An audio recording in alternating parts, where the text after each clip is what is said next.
Nag-approve ng 11,000 pesos, low interest rate at long repayment periods for up to 3 installment terms. Ay nakapong ikaw nga pa ay naghahanap ng mahiraman ng pera online dyan na nag-aalok ng malakihang halaga. Ayan, tamang-tama itong platform na ibabahag sa inyo. Dahil dito nga po, kahit ikaw first timer, borrower dito, as long as na meron kang isang government valid ID, isang active cellphone number, at ikaw ay residents from Philippines, may possibility ka na ma-approve dito. Kaya naman panoorin mo ang video na ito hanggang dulo dahil dito nga po, papakita ko nga po ang buong detalye kung paano nga ba mag-apply dito, ano-ano yung mga requirements na kailangan, ano-ano yung mga valid IDs na maaari mong pagpilian, nang sa gayon, mabilisan kang ma-approve, malaman mo kaagad kung successful ba yung loan application mo dito or hindi. So bago yan, kung bago pa lang po dito sa aking YouTube channel, please consider to subscribe na muna and click mo na rin po ang notification bell dyan para naman lagi kang updated sa mga incoming videos na ina-upload ko dito sa aking channel.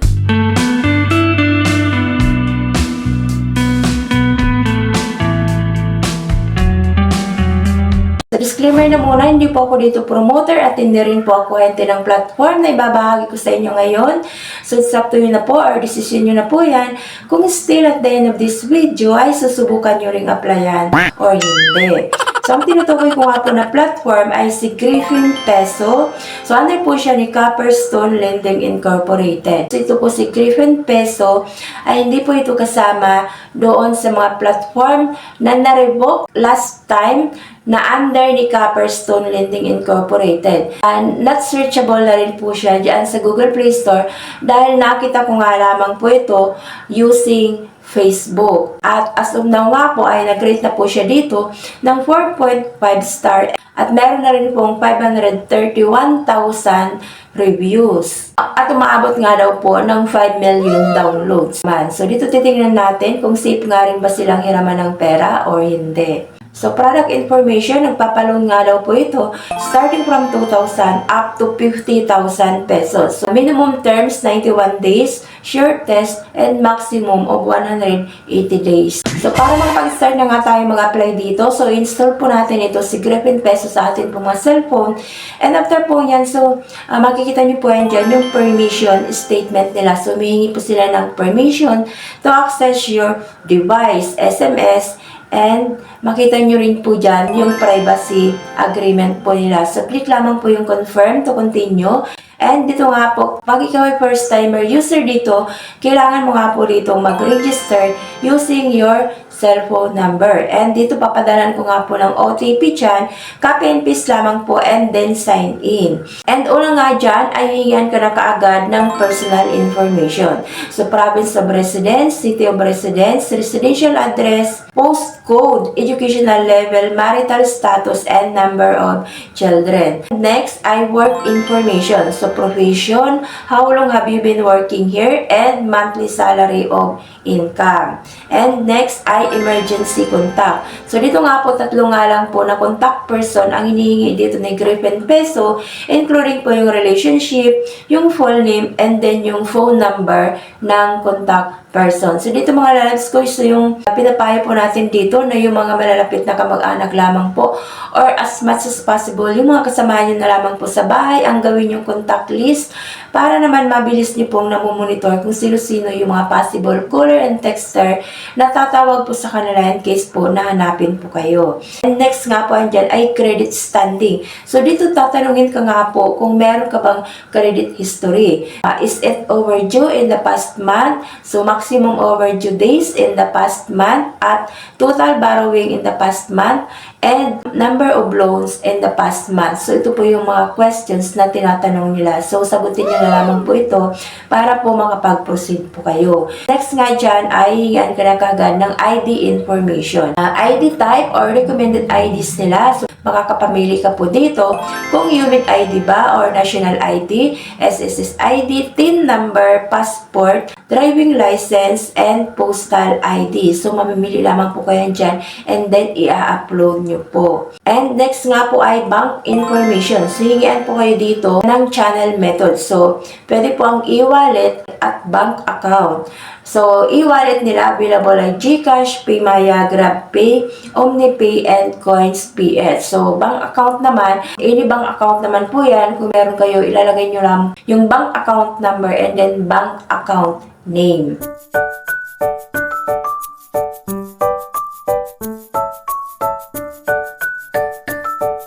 You can apply for multiple product depending on your loan needs.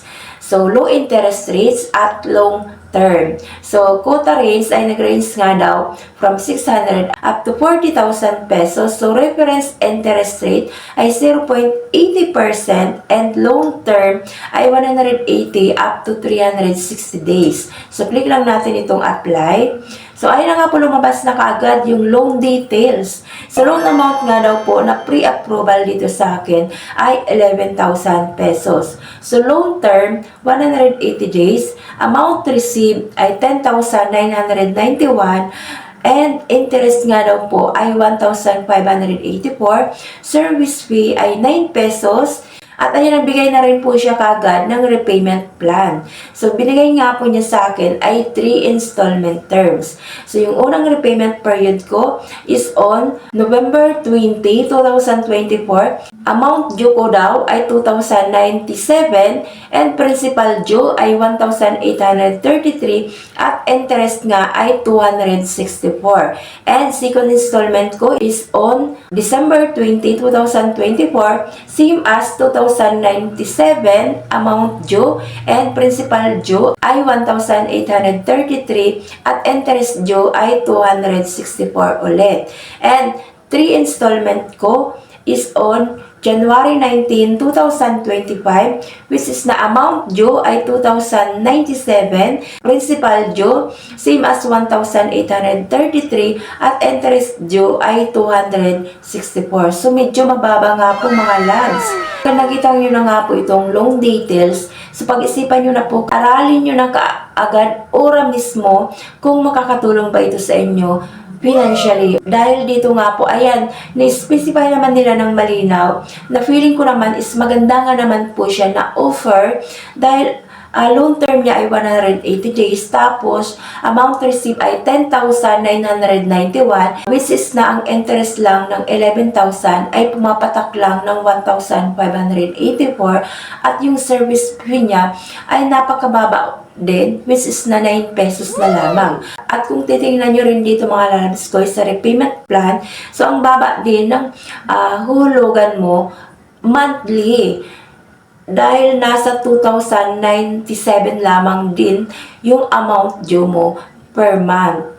At every month mo nga siya nababayaran. So, mahaba yung time, mahaba yung mga araw na binigay nila para ma-provide mo nga yung 2,097 na panghulog sa kanila. Maganda nga siyang hiraman, maganda siyang itry na utangan. At dito nga po ay umabot nga ng 180 days dahil yung last term po dito na pang 3 installments ko ay umabot po ng January 19, 2025. So, click lang natin itong apply. So, ayan, lumabas na nga po. So, successful.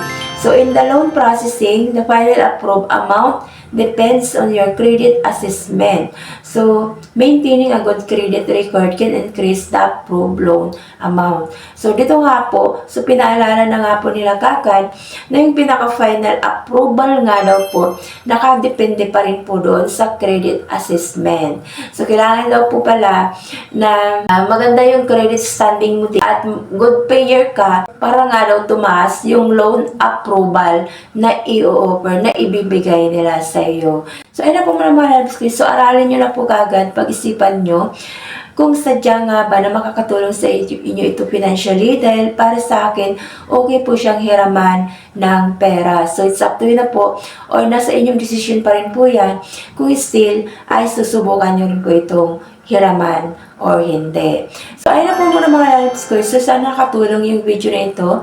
Pag-isipan, aralin, para naman at the end of the day at ay wala kayong pagsisihan na nakapanghiram kayo dito ng pera. So, ayun na po muna mga lalabs ko. So, thank you for tuning in for now. Marami pong salamat. God bless po. Bye-bye.